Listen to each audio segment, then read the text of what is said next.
It is the Penguins 5-minute postgame here on the National Hockey Now and the Pittsburgh Hockey Now YouTube channel. Hi, I'm Dan Kingerski here in Philadelphia. Came back to the hotel to do the video because it's getting late. Overtime games drive you crazy, and the arena was tearing down. We just weren't going to go to the ice and get that done, so we came back here to do that. Put out the call on Twitter for a Q&A. Follow me at the Dan Kingerski. Also, while we're at it, do me a favor, like and subscribe to the YouTube channel. You can see Philadelphia just right behind me there. This is another night when the Penguins' stats didn't matter, did they? You saw the puck dominance in the third period. 2, 3, maybe 4 minutes. No shots on goal. I asked Mike Sullivan about that, and you can watch the raw video. And he kind of gave me a smirk. And I wasn't sure how to take it all. I'm not sure if it was a, well, yeah, dummy, or oh, look, the media actually watched the game. But that's what the Penguins coaches were talking about in the third period. They were imploring their guys, shoot the puck, shoot the puck. And here's why. And here's, I think, the Penguins' greatest failure in the 2-1 overtime loss to the Flyers on Monday night. Once again, when they had the chance, they failed to break down the Flyers' zone coverage. Yeah, sure, the Penguins had, I think 29 shots in regulation. Normally, it's a healthy enough number. And they also had some good rips at Carter Hart. But the game was really decided by the rips they didn't take. It was decided by the opportunities not seized. It was decided by all of the things they didn't do. I'm at a loss. It was bewildering to watch, quite frankly. Yes, I know we have to get to the Penguins power play. Brian Rust, I think, gave me, it might have been a little bit terse, but I can take that. The most honest answer when I asked about the power play. I was like, well, it looks like it struggled again tonight. Anything you can put your finger on? Listen, I have to ask, right? He's like, listen, if I had a good answer, I'd tell you guys, we'd do it. But the reality is the Penguins' power play was so bad on Monday night. That wasn't even bedrock, rock bottom. That was drilling in like Armageddon, Bruce Willis and Ben Affleck digging in to blow it up. In 2 power plays, to give up 4 shots and have none, a breakaway, 2-on-1, a couple good looks, and have no shots, that's bewildering. And it is clearly a mental thing with the Penguins right now, the power play. There's no two ways about it. It is in their heads so deeply, so embedded, that anything short, I think, of some dramatic changes or some good omen, some crazy luck, shooting the puck from the red line and it goes in. Something like that is going to happen for this team because it is just so far gone. I liked adding Chris Letang to the top unit. I didn't like adding Erik Karlsson. And as you could see, let me take those off so there's no glare.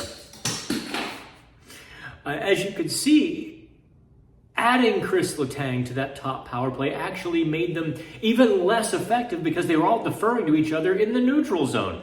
Drop pass, drop pass. Oh, on one rush up the ice without any pressure, there were 3 drops. Back. And the Flyers had to be kind of laughing. Like, these guys are self-destructing.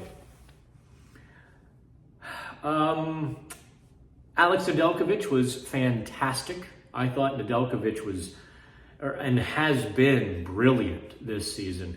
I was dubious, full stop. I was dubious about him taking over for Casey DeSmith. I mean, he had a pretty rough couple of years in Detroit, but Nedeljkovic is serving those words to everybody with a spoon. No question about that. I don't know what else to tell you about this. I know we did a Q&A, so now that was the 5-minute Penguins postgame, let's get to the Twitter comments. Cousins called out the Sabres for being soft. No one would ever do that for the Penguins because they love being soft, says Fansville. Alan Smith, $11 million bust. I assume he means Carlson. Listen, there is a game beside the power play, and Carlson is really good. At least, yeah, Carlson's good. GM is no improvement. Now we're just overreacting, aren't we? Now we're just being silly. Let me jump over to my own Twitter account. I was over on Pittsburgh Hockey Nows. I think that's the greatest challenge, right? Is not just getting so over the top that you sound stupid, that any of us do at this point. Jim says, I'm tired of hearing we don't want to take the stick out of their hands because they have great instincts. Their power play instincts suck and the numbers back it up. Okay. Let's see. I've got John Columbus says someone must go. Matt B says there needs to be some accountability, like fourth line and Shea Ludwig are the number one unit until the next game. Seriously, something needs to be done. Pittsburgh Pirates guru. Sullivan probably should have been fired 5 years ago after the first round loss to Montreal. End of story. Old and stale, just like Mike Tomlin. Yeah, we're living on the other side of the line tonight, aren't we? We're just living there. Sean, same thing. I've seen teams playing better than the Pens fire their coach. Joe wasn't. Do you think these guys are finally getting old? There's brief moments of the past, but that's it. I mean, look, Crosby has 15 goals in 24 games. No, I don't think he's getting old. And Letang is kind of dominating the game in his own new sort of unique way. But there is this absolute inability as a group to concentrate for 60 minutes. They get off on these tangents and they get off on these weird bad habits. They just seem to make them up, don't they? They just start making stuff up. Like not shooting the puck for 3 minutes. 10 minutes, actually, in the third period. Much of which was in the offensive zone. I have no explanation for that. That was the worst, that was the most egregious party foul of shoot the puck I've ever seen. Jen asked, how much freedom do I think Dubas has gotten from FSG over decisions regarding coaching staff, trading bigger name players? And if this is another cup team on paper that doesn't produce, how does that impact Dubas's career longevity? Listen, Dubas, he's not in trouble. Does he have the wherewithal from FSG? I would assume so.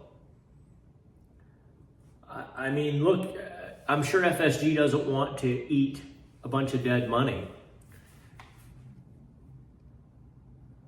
But I don't get the sense. I don't get the sense any of this is really on Mike Sullivan. This is still just an odd sort of team.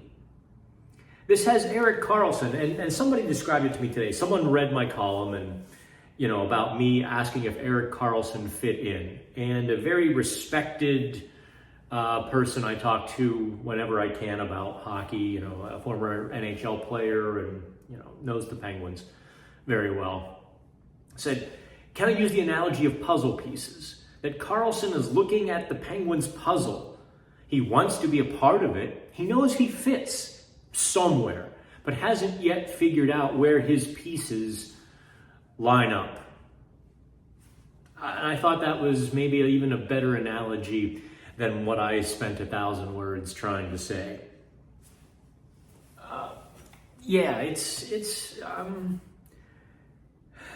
But I can't imagine Dubas seeing a change necessary in any regard. Trading top players, making changes behind the bench, painting PPG paints blue. I can't imagine him deciding any of that would help the team and being told no.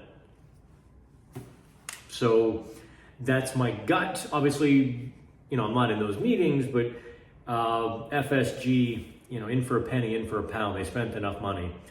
What's another 10 million somewhere? Robert says, why wasn't 58 on the half wall and 65 up top on the 2 power plays? Well, the reason for that, Robert, is actually very simple. They tried that first 4 or 5 games of the season, 3, 4, 5 games. That was terrible. So they tried to flip it this time, put Letang on top, Carlson to the mid wall. And it didn't work either. Jake Graham, I don't think Sully is first in line to be replaced, but who is available and a realistic option to be brought in as an assistant?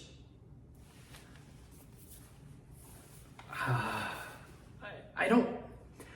Listen, I'm not comfortable getting into that. And the reason is, it's sort of dark, right? I mean, look, I know I was the first person weeks ago, it's kind of boomeranging back on me now, to say Todd Reardon's seat should be warm. That they need to have a conversation with Todd Reardon, or maybe Mike Sullivan needs to pull the power play and take it over like he did years ago from Rick Tocchet. But an assistant coach, or in this case, associate head coach Todd Reardon, I just don't know what goes on behind closed doors. I don't know how involved he is. The next bad word I hear, the next disrespectful, or would be the first. But yeah, look, I think structural changes on the power play wouldn't hurt, that's for sure. Jace, how long until someone is fired? I do think we're coming up on that, though. I do think maybe not fired, maybe they flip. Maybe Todd Reardon starts to run the PK and Vellucci takes the power play. I don't know. Something does have to change. They're getting to that point where something, like, you can only squeeze the pimple so hard before it just coats the mirror, right? Sorry. We've all been there, right? Come on. There's even a show on TV, was it Dr. Pimple Popper or something? There does need to be a dramatic change. I don't think there's any way around that. Hey, I'm the guy who wrote Nuke the power play. Let's see here. I guess that would be the final one. I don't know what else. I mean, honest to goodness, I have covered how many games, and I'm scheduled to cover a lot more. There's going to be some news regarding Pittsburgh hockey now over the coming days or week or so. I hope it's good. It's not guaranteed that it will be good. Financially, we're great. But, I'll leave it vague or, encyclic, because I don't, other people now get a say in some changes outside the organization. So we'll see what comes down. I was, scheduled to do about 77 games this year, and all the games I've done the last couple of years, and I am at a loss after this one, because they did 3/4 of everything right. And then that last 1/4 of everything they did wrong. No explanation. I've got nothing for you. So do me a favor, follow me on Twitter at @DanKingerski. Like and subscribe to this here YouTube channel. We'll keep doing these supposed 5-minute Penguins post games and the Q&As. Wednesday we will do a live Q&A on YouTube. I'm not sure about the Penguins practice. Well, actually, no, Wednesday, yeah. I'm not sure about the morning skate.